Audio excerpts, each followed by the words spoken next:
അസ്സലാമു അലൈക്കും. മുണ്ടക്കായ് മേപ്പാടി മേഖലയിൽ ദുരന്ത സ്ഥലം സന്ദർശിക്കാൻ വന്നതായിരുന്നു. നമ്മൾ വയറ്റുപാട് കാറ്റിൻ്റെ ഓടി നമ്മളുടെ സഹപ്രവർത്തകന്മാരും അതുപോലെ തന്നെ മഞ്ചേരി ഭാഗത്തുള്ള മുസ്ലിം ലീഗിൻ്റെയും എല്ലാ നേതാക്കന്മാർ.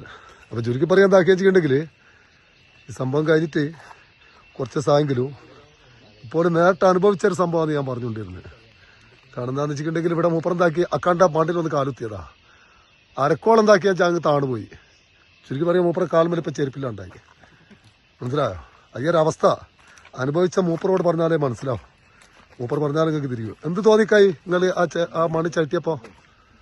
എന്താ എനിക്ക് പറയാ, അതിപ്പോ നമുക്ക് ഈ സമയത്ത് 12 ദിവസം കഴിഞ്ഞിട്ട് നമുക്ക് ഈ അവസ്ഥ ഉണ്ടെങ്കിലേ അന്നത്തെ അവസ്ഥ എന്തേ കാരണം സമയത്തുള്ള വെള്ളം വരുമ്പോഴൊക്കെ ഇപ്പൊ നേരിട്ട് അനുഭവിച്ചില്ലേ?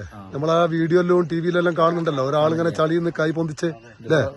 ഇപ്പൊ 2 കാലും കൂടി നിങ്ങൾക്ക് അരക്കോ അങ്ങ് താണു പോയപ്പോ നിങ്ങൾക്ക് ഉണ്ടായ ഒരു അവസ്ഥ എന്തായാലും നിങ്ങളെ മനസ്സിൽ ഒരു ബേജാറ് കുടുങ്ങിയില്ലേ? നമ്മളെല്ലാവരും ഉണ്ടായിട്ട് എന്നാലും നമ്മൾ നിൽക്കുന്ന സ്ഥലത്ത് എവിടെയും വെള്ളമില്ലല്ലോ.